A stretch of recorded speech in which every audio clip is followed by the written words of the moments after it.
Absolutely no chance. This was the India that was promised to us before the tournament, and they've delivered on the biggest stage, the final. India have now become the only team to win the T20 World Cup thrice and the only team to do it back-to-back and at home. So what were your thoughts on the final, Ayaz? Look, first, when you look back, it was a mismatch. It turned out to be a mismatch because India just played intimidating cricket, powerful cricket, in with the bat, with the ball. They were just so far ahead of New Zealand that the final, in a sense, petered out into a one-sided rout. But having said that, one must appreciate the manner in which India have gone about this campaign, culminating in such a win. Remember, they've had their hiccups, losing to South Africa in one match, and that close match against England in the semi-final. I think that helped them a lot because it primed up the players and the team collectively to put up their best show in the final. And I thought the match was decided in the power plays of the two innings that were played yesterday. In the first power play, when India smashed 92 runs with Sanju Samson and Abhishek Sharma going berserk, 92 runs in 6 overs, just crushed New Zealand's morale, I think, at that point in time. And then when New Zealand were batting, even a semblance of a chance, when you're 6 overs, 47 for 3, the heart is plucked out, literally and not literally, but metaphorically, from making a game chase of it, so to speak. So thumping win for India, and it just shows, I think, Anirudh, the depth of talent that exists in this country for this format. You could easily put up 11, maybe 22 other players who would compete, with New Zealand on equal terms in the final, or perhaps even compete with the Indian team that won. In a very, it could be, it won't be that one-sided. That's the amount of talent that exists in India. Yeah, and we'll come back to that point about the IPL and the talent. But let's talk about New Zealand, who looked, as you said, they looked stunned by what India were doing in the batting power play. I mean, to remember that India had only scored 12 of the first 2 overs. They went 20 of the last 20 each of the next 4 overs to reach 92. And New Zealand didn't look like the Kiwis were used to. They were making tactical errors, and they're really good at executing their plans. But yesterday, Matt Henry was pulling wide after wide. So I don't know what happened. They looked totally off color. I think they lost their nerve, and I think their tactics not working out. I think they were a little tentative, apprehensive. I thought perhaps they could have been, the body language could have been stronger, and the bowling could have been more focused against Abhishek Sharma, who had actually been struggling. I mean, the coach Gambhir and Captain Sky, they put their faith behind their explosive opener, and he played the innings that was needed.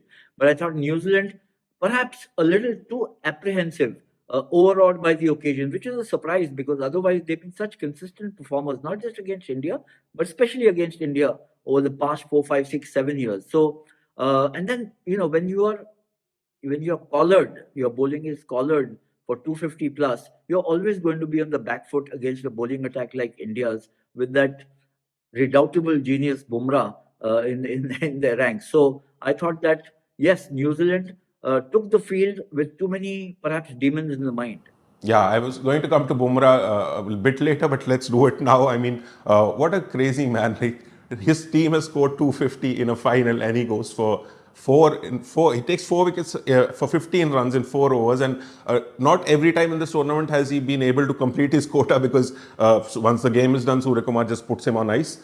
But this time he's done it in the final, and he's gone for 3.75 economy rate. Ayaz, what a man. It's an insane stat, Anil. 4 for 15 in a T20 final. Remember, it's not just any match. You're not playing a minnow team. You're playing the final against New Zealand, one of the best teams in the world. And he's got 4 for 15. And not just that, it's the capacity, the ability, the propensity to take a wicket as soon as he comes into bowl. We saw that in the semi-final against England when he first delivery, he got Harry Brook. Here he got a wicket with his first delivery. It's an extraordinary achievement by any yardstick. As I mentioned, I think perhaps to you earlier or offline, we've spoken about it. On social media, I was scrolling some of the posts and I came up with this line. I don't know who it was who said that Jasprit Bumrah is the Don Bradman of bowling. On the face of it, might seem facetious. Bradman is the Bhishma Pitama of batting. But look at what Bumrah has been achieving in a career which is not just about a decade old. maybe a little less than that, and across formats. And every time the team needs him, he delivers. Now that's really this, great players are identified by their ability to change things around in a match, turn a match on its head, give the breakthrough at a vital situation. But even if you do it once or twice or thrice, you're acknowledged as an all-time great. Now this man does it consistently, again and again and again and again, in all formats. So I think that comparison with Bradman is perhaps not looking so far-fetched to me now than I first thought. Yeah. Let's now move on and talk about the player of the tournament, Sanju Samson. Now, we've heard this trivia in the past that whenever India have had someone from Kerala, Malayali in the squad, they've won the World Cup. You'll remember Sunil Walson from your time at the 83 World Cup. Then we've had Srishant, and Sanju himself was part of the squad in the last T20 World Cup, but he didn't get to play a game. But no Malayali has ever had this impact on a tournament. So what a story, Ayaz. What a story. And I think he's re-scripted not just his cricketing story, but his life story. I mean, when you look back, it's a career which is almost a dozen years old. And he's been talking about it, in the last three matches, whenever he's gone out to bat and smashed. He hasn't got a century, but each of the half centuries that he got, they were, 80 plus scores.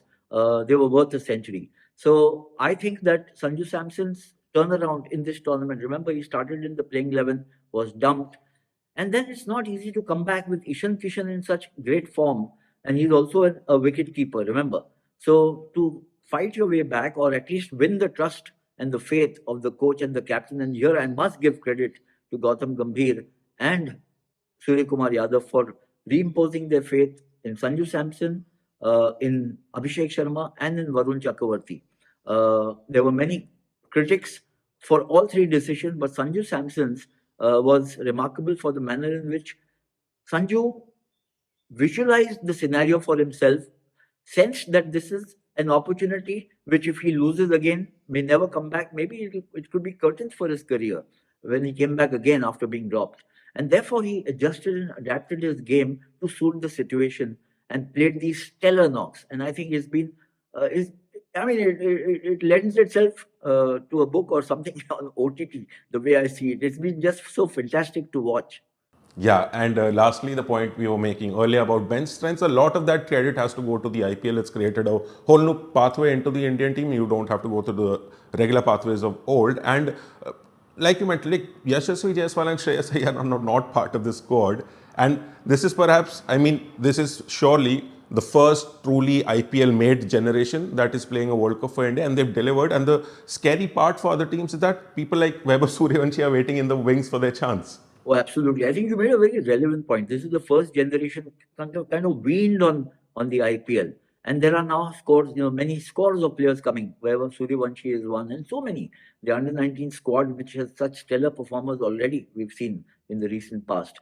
So India is looking formidable in this format. Obviously, ODIs and T20s, we've had our great moments, but we also had a setbacks, and that is something that needs to be addressed. But for the moment, I think, one should look at what's been achieved and rejoice in that. And having said, let me again, make a point about both the captain and the coach. I think Gambhir has had his share of flack.